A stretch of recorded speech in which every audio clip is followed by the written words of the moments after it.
వర్షంలో వాయేజర్ వర టోటలీ మీకు చూపించడం కోసం super enjoyment in Ratanpur Chhattisgarh. ఇంత అందంగా ఉంటుందా? వర్షం వచ్చినప్పుడు ఇంత ఆహ్లాదంగా ఉంటుందా నేచర్ నడుమ? Yes, I'm really enjoying. So Ratanpur వెళ్దాం రండి.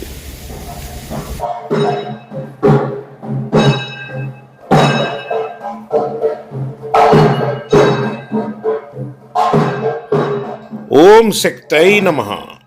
ఓం శ్రీ దుర్గాయే నమః. ఓం సర్వమాతృభ్యో నమః.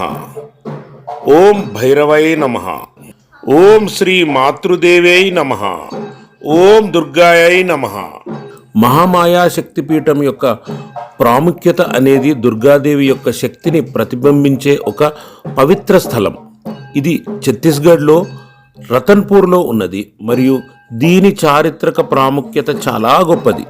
అనేక పురాణాల ప్రకారము ఈ శక్తిపీఠం అనేది శివుని భార్య సతీ యొక్క అవతారంగా భావించబడుతున్నది. అనేక శతాబ్దాలుగా భక్తులు ఈ స్థలానికి వచ్చినప్పుడు వారి ఆధ్యాత్మిక అనుభవం మరింత ప్రగాఢంగా ఉంటుంది. ఈ శక్తిపీఠం యొక్క శక్తి, దైవం మరియు భక్తుల విశ్వాసం అన్నీ కలిసి ఒక ప్రత్యేకమైన అనుభూతిని సృష్టిస్తాయి. ఈ గుడి యొక్క నిర్మాణం, శిల్పకళ మరియు దేవి యొక్క అనుగ్రహం అనేవి భక్తులను ఆకర్షిస్తాయి. ప్రత్యేకంగా పండుగల సమయంలో ఇక్కడ పెద్ద సంఖ్యలో భక్తులు వచ్చి దేవికి ప్రత్యేక పూజలు చేస్తారు. ఈ గుడి చారిత్రక, సాంస్కృతిక ప్రాధాన్యతతో పాటు స్థానికుల మనస్సుల్లో కూడా ఒక ప్రత్యేక స్థానం కలిగి ఉంది. శక్తిపీఠాలు అనేవి భారతదేశంలో శక్తిదేవి పూజకు సంబంధించి చాలా ప్రాముఖ్యమైన స్థలాలు. ఇవి ముఖ్యంగా సతీ యొక్క అవశేషాల పీఠాలుగా భావించబడతాయి. అనేక పురాణాల ప్రకారము సతీ శరీరంలోని భాగాలు వివిధ ప్రాంతాల్లో పడిపోయినప్పుడు ఆ ప్రదేశాలే శక్తిపీఠాలుగా మారిపోయాయి. ఇక్కడ ఈ మహామాయ అమ్మవారి వద్ద తన కుడి భుజము పడ్డట్టుగా పురాణాల ద్వారా మనకు తెలుస్తోంది. ఈ శక్తిపీఠాలు భక్తులకు ఆధ్యాత్మిక శక్తిని ఇస్తాయి. మహామాయ మందిర్, రతన్పూర్, ఛత్తీస్గఢ్. అమ్మవారి రైట్ షోల్డర్ ఇక్కడ సతీది పడ్డదనని పురాణాల ద్వారా మనకు తెలుస్తుంది. శక్తిపీఠం 51 శక్తిపీఠాలలో ఈ అమ్మవారిది ఇక్కడ శక్తిపీఠ దర్శనం.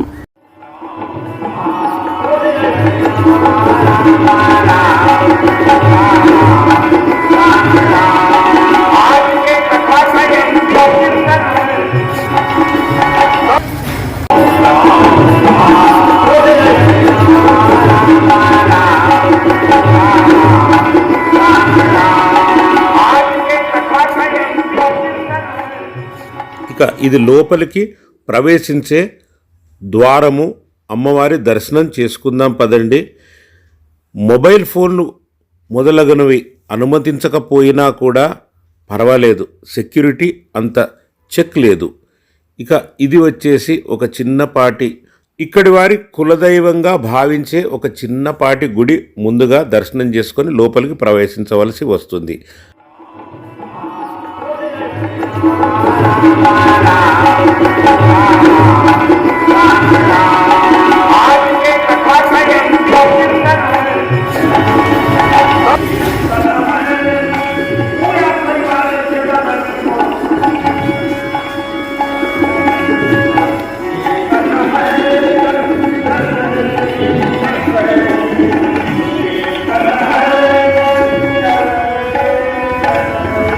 याद रखेंगे, रविवार के दिन भगवान शिव शंकर और भगवती पार्वती के विवाह का मांगलिक प्रसंग आपको सुनने के लिए मिलेगा।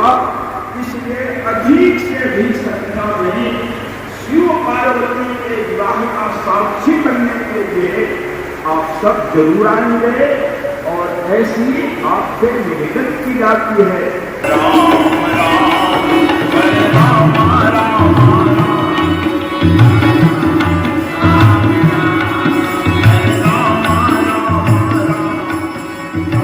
అమ్మవారి శక్తిపీఠ దర్శనం కన్నా ముందు ప్రాంగణములోని ఈ కచేరీ లేదా ఈ భజన చూడడం జరిగింది.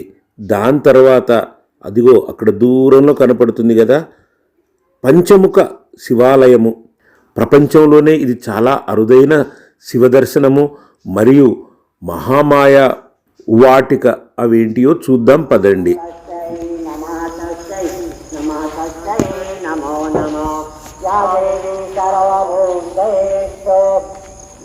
మాతృరూపేణ సంతి సర్వభూతేషు శాంతిరూపేణ సంస్థిత.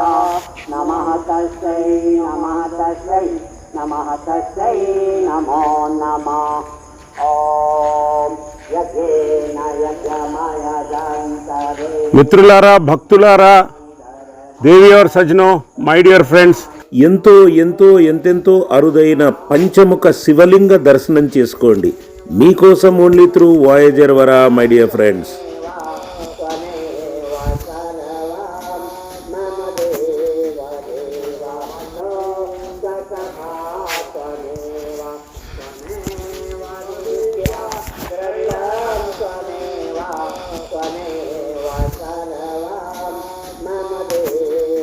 మిత్రులారా, లేడీస్ అండ్ జెంటిల్మెన్, భాయి और బహనో, శక్తిపీఠాల గురించి మరికొంత వివరణ మీతో పంచుకోవాలనుకుంటున్నాను.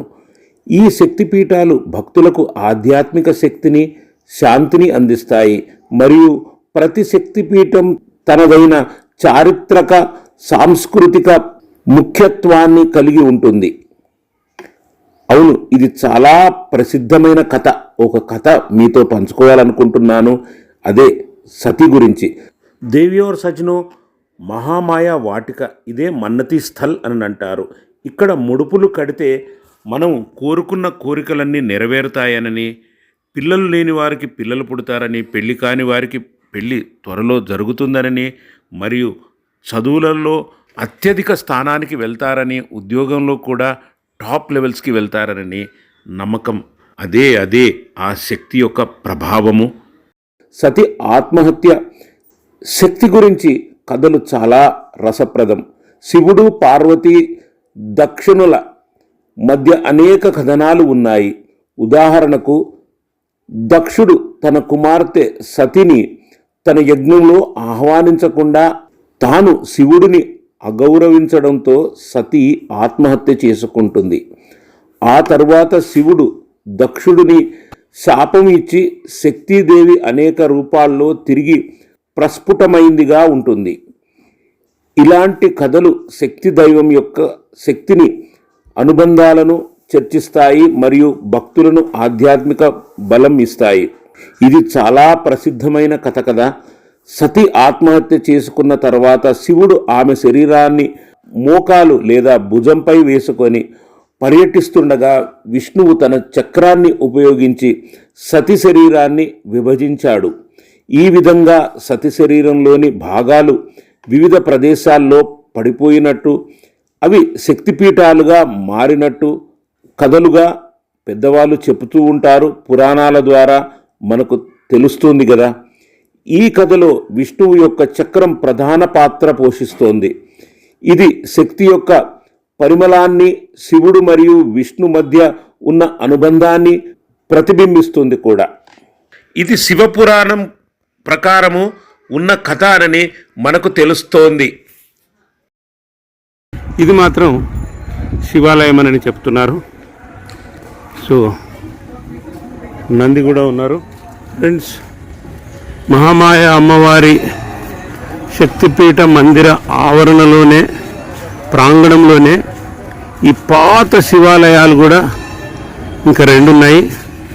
పంచముఖ శివాలయంతో పాటు ఈ రెండు కూడా శివాలయాలని తెలిసింది. సో దర్శనం చేసుకుందాం పదండి. అయితే మిత్రులారా, మీకు కనపడుతున్న ఈ ఆలయంలో శివలింగము ఉంది, అర్చనలు జరుగుతూ ఉంటాయి, పూజలు కూడా ఇదిగో ఇదే పద్ధతిలో భక్తులు చేస్తూ ఉంటారు. కానీ దీని ప్రక్కనే ఉన్న మరో ఆలయం మాత్రం చాలా పురాతనమైనది. ఎలాంటి విగ్రహము లేదు, ఎలాంటి లింగము లేదు, ఎలాంటి పూజలు కూడా జరగవు. బహుశా ముఘలుల పరిపాలన సమయంలో అక్కడ ఏదో లోన ఉన్న ఆ విగ్రహాన్ని దొంగిలించి ఉండవచ్చు లేదా విధ్వంసం చేసి ఉండవచ్చు. ఏమో మనకు తెలియదు కదా. మీకేమన్నా తెలిస్తే మాత్రం దయచేసి కామెంట్స్ రూపంలో నా ఛానల్లో ఈ వీడియోలో తెలుపగలరని మనవి. ఇదంతా కూడా అమ్మవారి ప్రాంగణంలోనే ఇంత పెద్ద ప్రమేసెస్ ఉంది.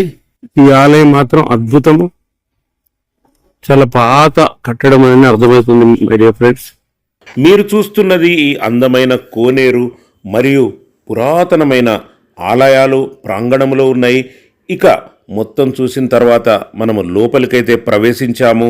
మీరు చూస్తున్నదే అమ్మవారి గర్భగుడి, శక్తిపీఠము, మహామాయ అమ్మవారి మెయిన్ టెంపుల్కైతే మనము లోనికి చేరుకున్నాము. దర్శనం చేసుకుందాము, అమ్మవారి ఆశీస్సులు తీసుకుందాము. వీడియో చివరి వరకు చూడండి మిత్రులారా. లేడీస్ అండ్ జెంటల్మెన్, భాయియో और बहनों, साथियों, over and above my subscribers and friends,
శక్తిపీఠ దర్శనం చేసుకునే ముందు కాలభైరవుని దర్శనం చేసుకోవాలని అంటూ ఉంటారు కదా పెద్దలు. మనము కాలభైరవుని దర్శనము తప్పక చేసుకోవాల్సి వస్తుంది. ఇదిగో మై డియర్ ఫ్రెండ్స్, కాలభైరవుని దర్శనం చేసుకోండి. ఇదే ఆ కాలభైరవుడు.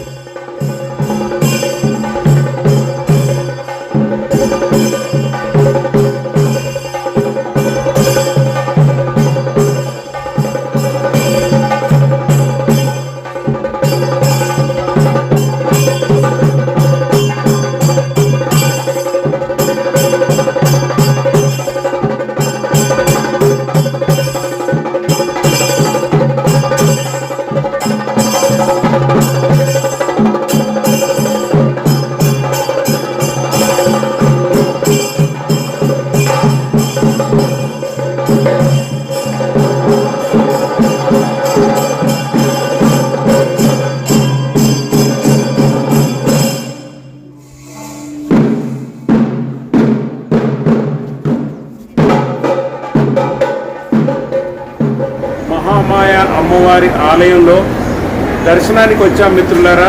శక్తిపీఠము రైట్ భుజము అని చెప్తున్నారు, రైట్ షోల్డర్ ఈ శక్తిపీఠం అని తెలిసింది మై డియర్ ఫ్రెండ్స్. సో దర్శనం చాలా బాగా జరిగింది. కాకపోతే లోపల ఫోటోలు తీయడం లేదు. గర్భగుడి నుంచే నేను మాత్రం ఈ సెల్ఫీతో మీకు చూపించడానికి ప్రయత్నం చేస్తున్నాను మిత్రులారా.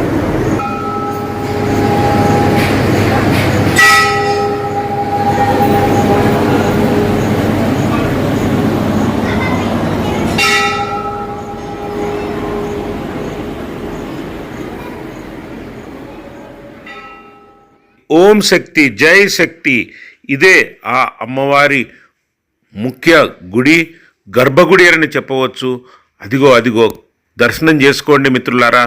సో మనకు కనపడుతున్న 2 విగ్రహాలు ఉంటాయి ఇక్కడ. ముందుగా ఉన్న విగ్రహము మహామాయ అమ్మవారిది, వెనుక విగ్రహము సరస్వతీదేవిది. సో ఈ 2 విగ్రహాలు కలిసి ఉండడము ఇక్కడ ప్రత్యేకత.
ఈ అమ్మవారి గుడి ఎదురుగా చిన్న సరస్సులాగా కూడా ఉంది. అండ్ ఇక్కడ ఫ్యామిలీతో బోటింగ్ చేయడం అదొక కాలక్షేపంగా జనాలు ఇక్కడ ఎంజాయ్ చేస్తున్నారు. ఈవినింగ్ టైంలో ఇంకా ఇక్కడ రద్దీ ఉంటుందని కూడా తెలిసింది మిత్రులారా. So it's a good place for relief with family. Ratanpur అంటే ఏదో అనుకున్నాం కానీ చాలా మంచి టూరిస్ట్ ప్లేస్. గుళ్ళతో పాటు ఎంజాయ్మెంట్కి కూడా ఇక్కడ చాలా ప్లేసెస్ ఉన్నాయి, సైట్ సీయింగ్ ప్లేసెస్.